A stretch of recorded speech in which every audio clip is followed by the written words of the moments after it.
Recorded by Craig Campbell. The Banshee by Anonymous. Of all the superstitions prevalent amongst the natives of Ireland at any period, past or present, there is none so grand or fanciful, none which has been so universally assented to or so cordially cherished as the belief in the existence of the Banshee. There are very few, however, remotely acquainted with Irish life or Irish history, but must have heard or read of the Irish Banshee. Still, as there are different stories and different opinions afloat respecting this strange being, I think a little explanation concerning her appearance, functions, and habits will not be unacceptable to my readers. The Banshee, then, is said to be an immaterial and immortal being, attached, time out of mind, to various respectable and ancient families of Irish, and is said always to appear to announce by cries and lamentations the death of any member of that family to which she belongs. She always comes at night, a short time previous to the death of the fated one, and takes her stand outside, convenient to the house, and there utters the most plaintive cries and lamentations, generally in some unknown language and in a tone of voice resembling a human female.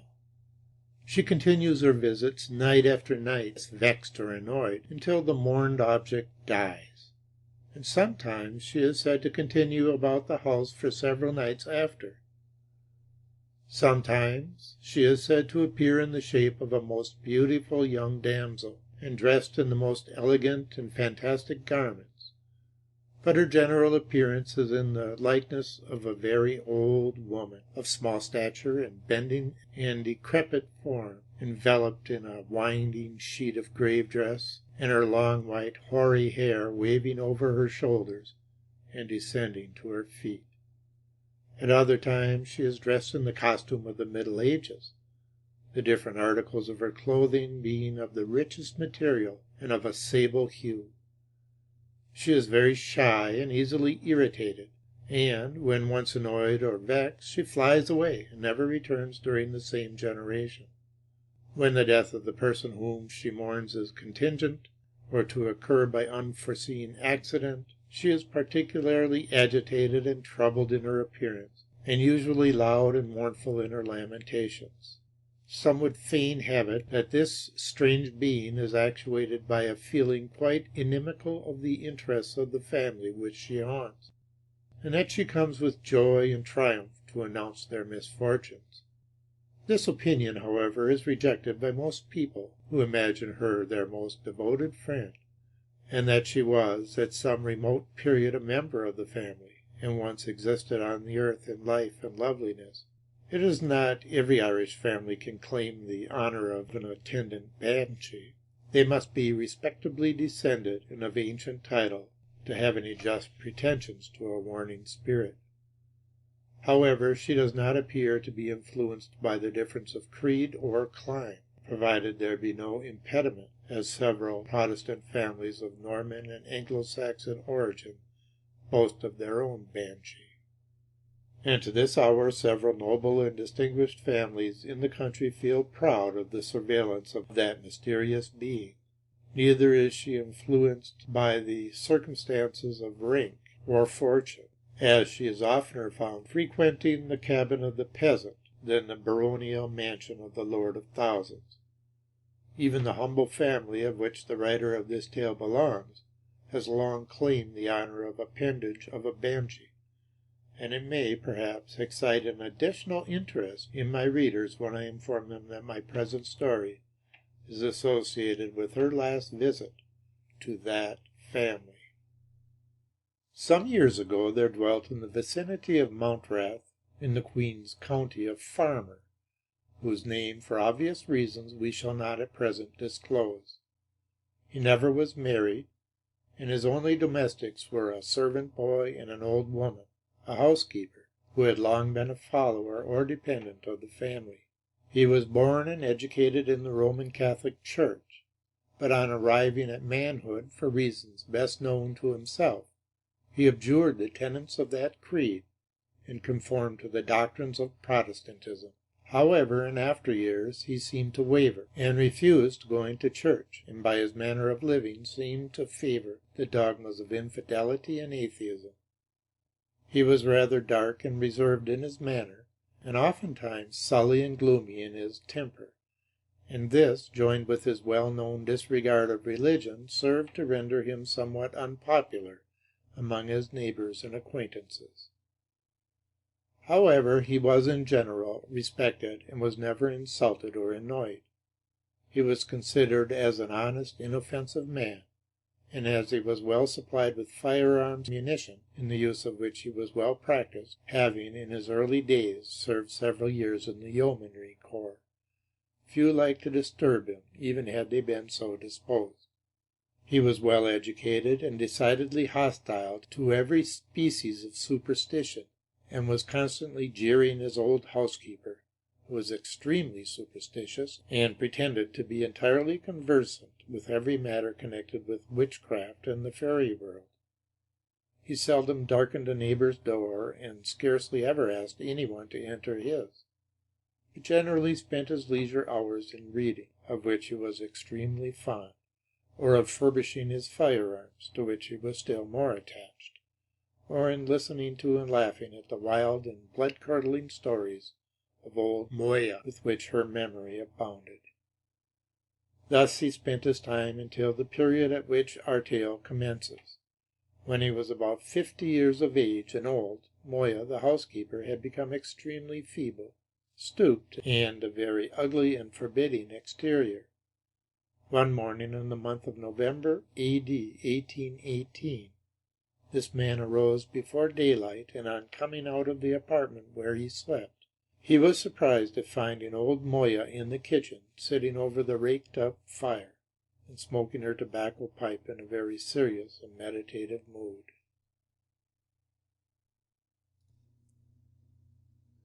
"Arrah, Moya," said he, "what brings you out of your bed so early?"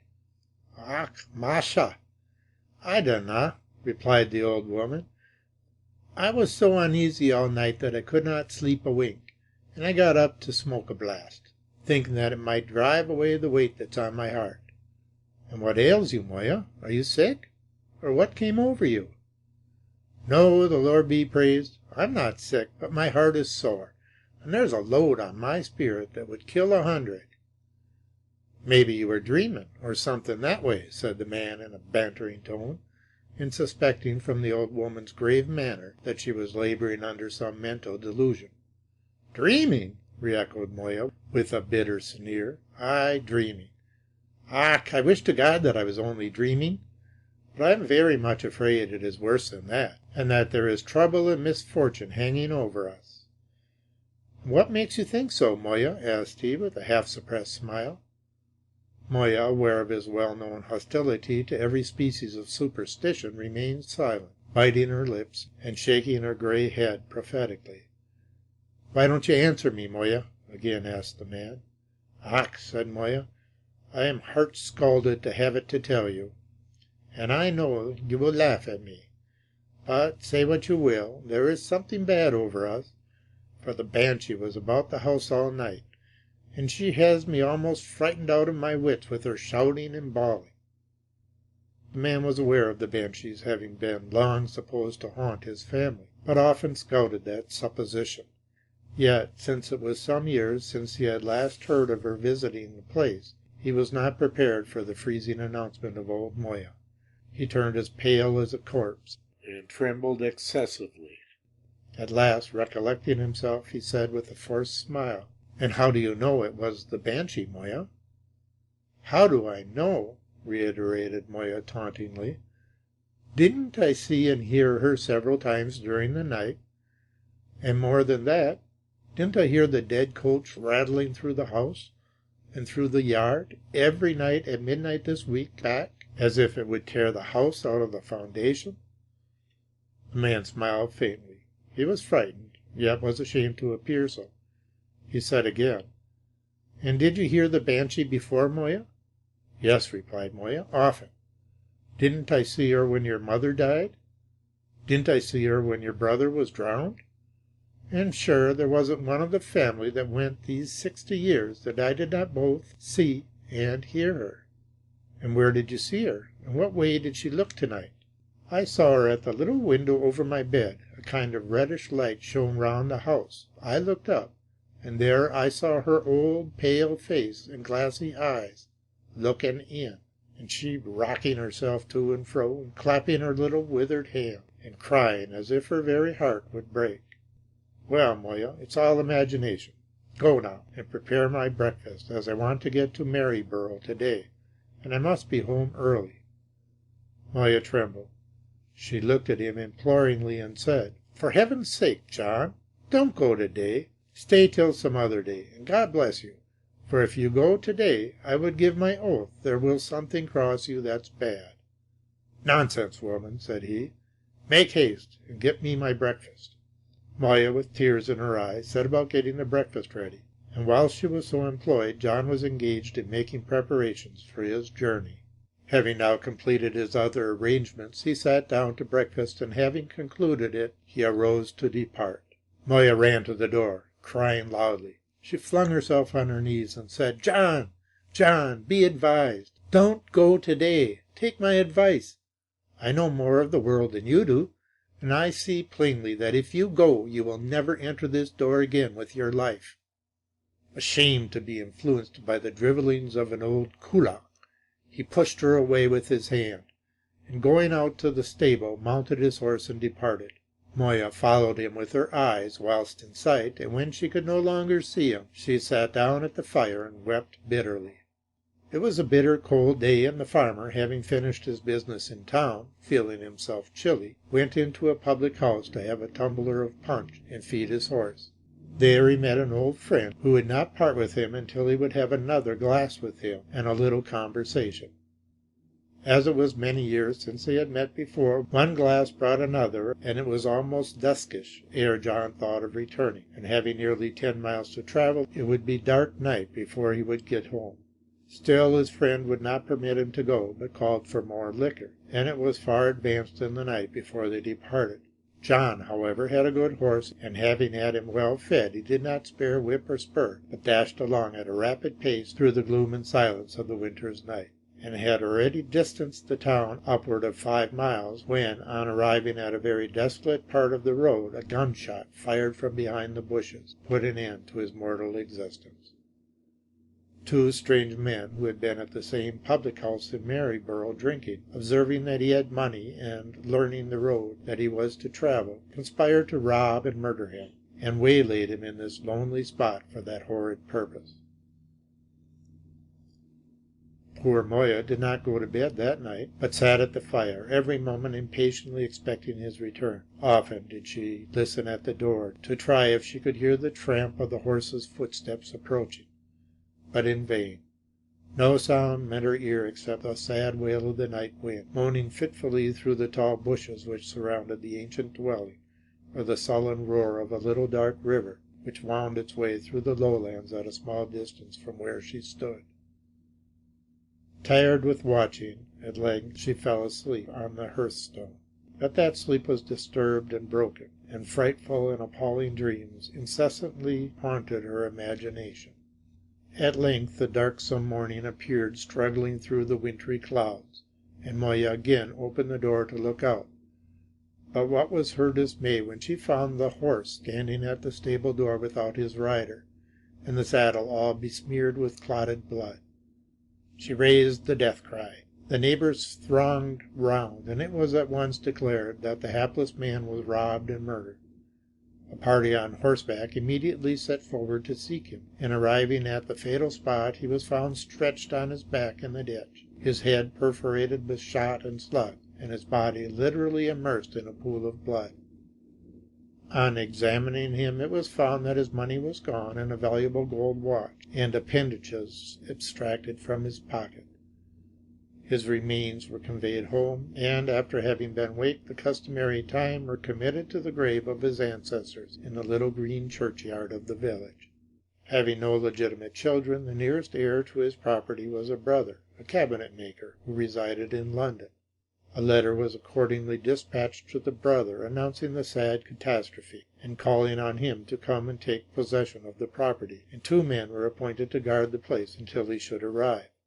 The 2 men delegated to act as guardians, or, as they were technically termed, keepers, were old friends and comrades of the deceased, and had served him in the same yeomanry corps. Jack O'Malley was a Roman Catholic, a square, stout-built, and handsome fellow, with a pleasant word for everyone, and full of that gaiety, vivacity, and nonchalance for which the Roman Catholic peasantry of Ireland are so particularly distinguished. He was now about 45 years of age, sternly attached to the dogmas of his religion, and always remarkable for his revolutionary and anti-British principles. He was brave as a lion, and never quailed before a man.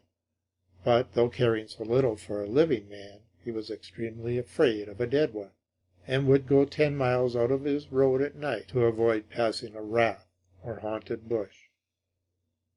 Harry Taylor, on the other hand, was a staunch Protestant, a tall, genteel-looking man, of proud and imperious aspect, full of reserve and hauteur, the natural consequence of a consciousness of political and religious ascendancy and superiority of intelligence and education, which so conspicuously marked the demeanor of the Protestant peasantry of those days. Harry, too, loved his glass as well as Jack, but was of a more peaceful disposition, and as he was well educated and intelligent, he was utterly opposed to superstition, and laughed to scorn the mere idea of ghosts, goblins, and fairies. Thus Jack and Harry were diametrically opposed to each other in every point except their love of the crook scheme. Yet they never failed to seize every opportunity of being together, and although they often blackened each other's eyes in their political and religious disputes, yet their quarrels were always amicably settled, and they never found themselves happy but in each other's society. It was now the 6th or 7th night that Jack and Harry, as usual, kept their lonely watch in the kitchen of the murdered man.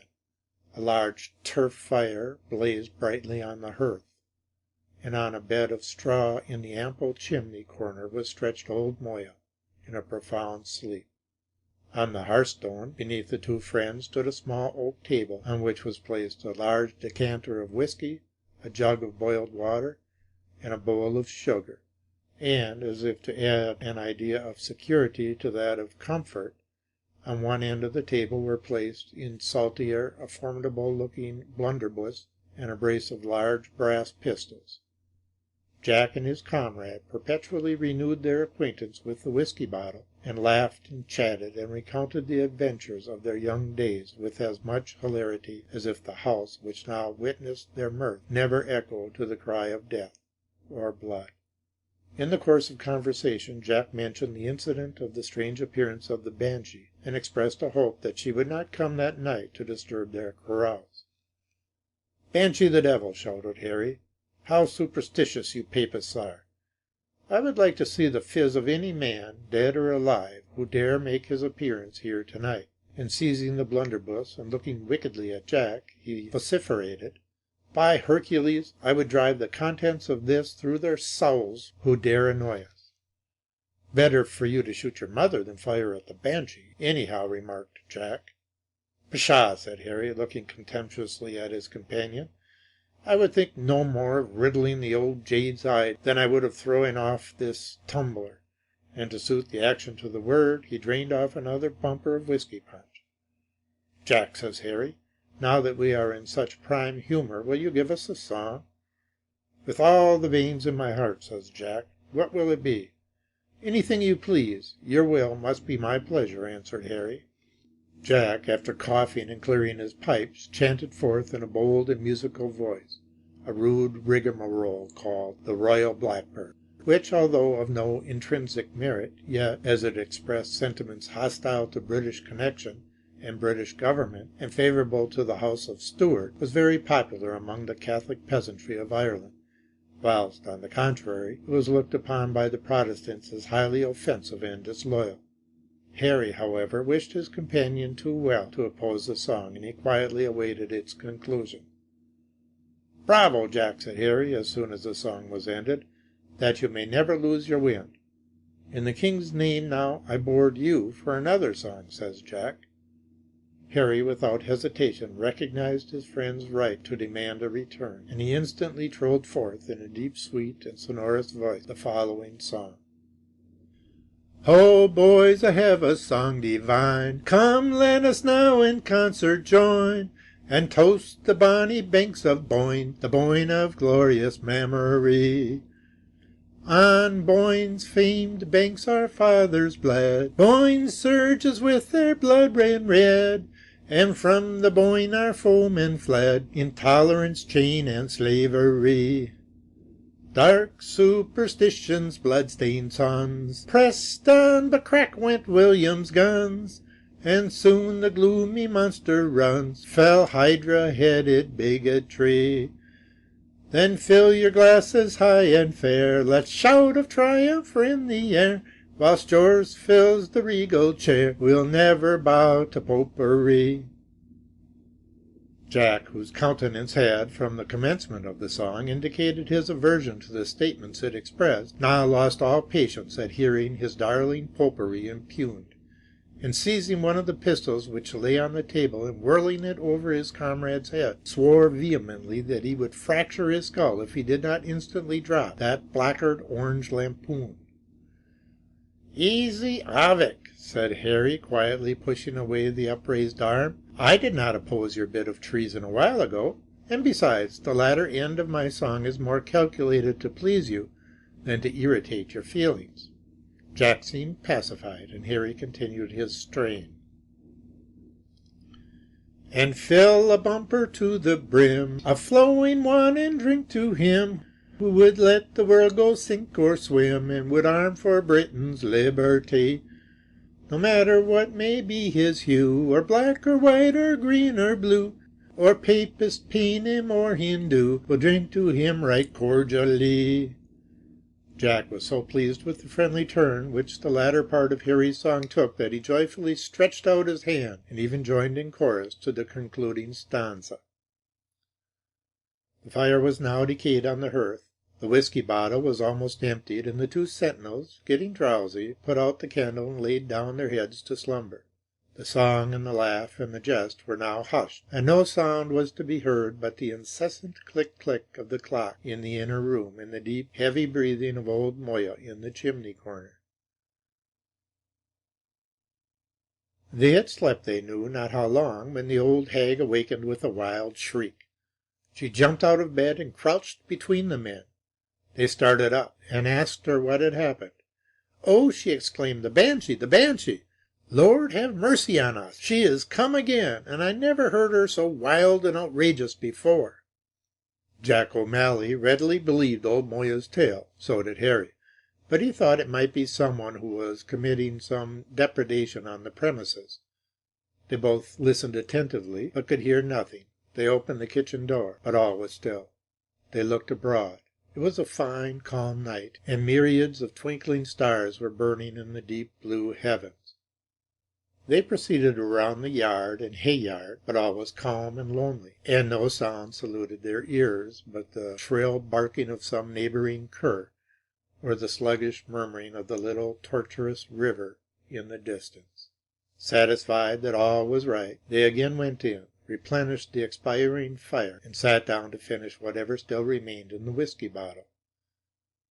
They had not sat many minutes when a wild, unearthly cry was heard without. "The Banshee again," said Moya faintly. Jack O'Malley's soul sank within him. Harry started up and seized the blunderbuss. Jack caught his arm.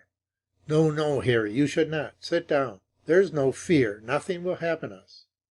Harry sat down, but still gripped the blunderbuss, and Jack lit his tobacco pipe, whilst the old woman was on her knees, striking her breast and repeating her prayers with great vehemence. The sad cry was again heard, louder and fiercer than before. It now seemed to proceed from the window, and again it appeared as if issuing from the door.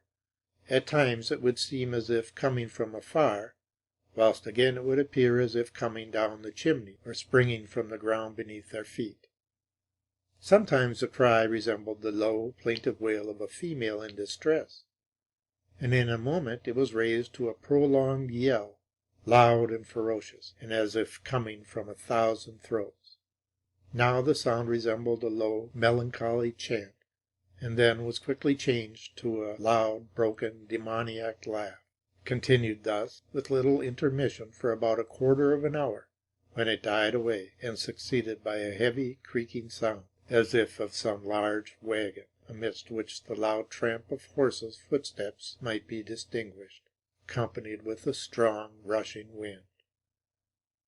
This strange noise proceeded round and round the house 2 or 3 times, then went down the lane which led to the road, and was heard no more.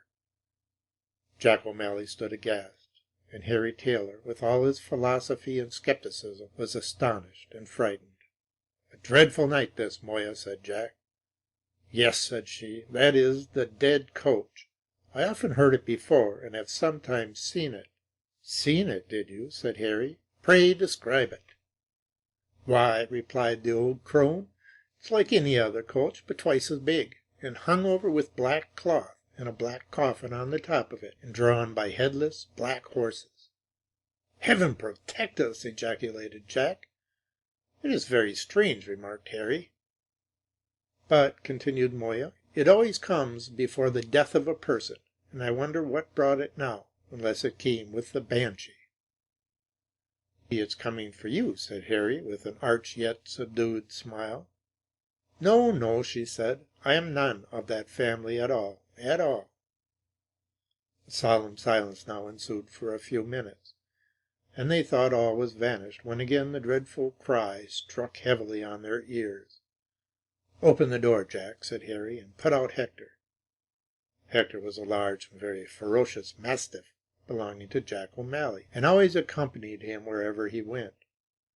Jack opened the door and attempted to put out the dog, but the poor animal refused to go, and, as his master attempted to force him, howled in a loud and mournful tone.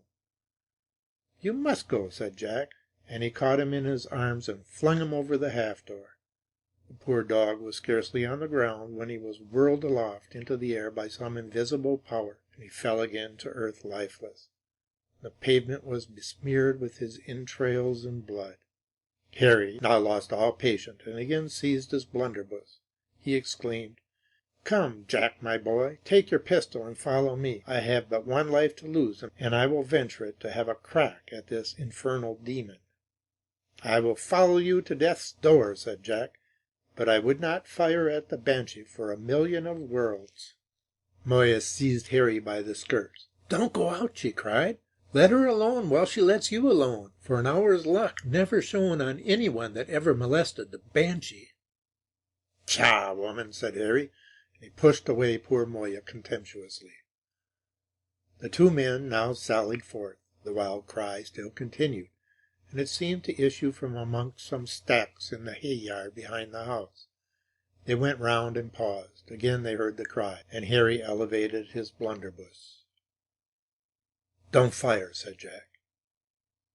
Harry replied not. He looked scornfully at Jack, then put his finger on the trigger, and bang! Away it exploded with a thundering sound. An extraordinary scream was now heard, 10 times louder and more terrific than they heard before. Their hair stood erect on their heads, and huge round drops of sweat ran down their faces in quick succession. A glare of reddish-blue fight shone around the stacks. The rumbling of the dead coach was again heard coming. It drove up to the house, drawn by 6 headless sable horses, and the figure of a withered old hag, encircled with blue flame, was seen running nimbly across the hay yard. She entered the ominous carriage, and it drove away with a horrible sound. It swept through the tall bushes which surrounded the house, and as it disappeared, the old hag cast a thrilling scowl at the 2 men, and waved her fleshless arms at them vengefully. It was soon lost to sight, but the earthly creaking of the wheels, the tramping of the horses, and the appalling cries of the Banshee continued to assail their ears for a considerable time after all had vanished. The brave fellows now returned to the house. They again made fast the door and reloaded their arms. Nothing, however, came to disturb them that night, nor from that time forward. and the arrival of the dead man's brother from London in a few days after relieved them from their irksome task. Old Moya did not live long after. She declined from that remarkable night, and her remains were decently interred in the churchyard adjoining the last earthly tenement of the loved family to which she had been so long and so faithfully attached. The insulted Banshee has never since returned, and although several members of that family have since closed their mortal career, still the warning cry was never given, and it is supposed that the injured spirit will never visit her ancient haunts until every one of the existing generation shall have slept with their fathers. Jack O'Malley and his friend Harry lived some years after. Their friendship still continued undiminished, like Tam O'Shanter and Suitor Johnny. They still continued to love each other like a very brither. And like that jovial pair, also, our two comrades were often foul for weeks together, and often over their crookskein would they laugh at their strange adventure with the Banshee. It is now, however, all over with them too. Their race is run, and they are now tenants of the tomb. End of The Banshee. Read by Craig Campbell in Appleton, Wisconsin in 2009.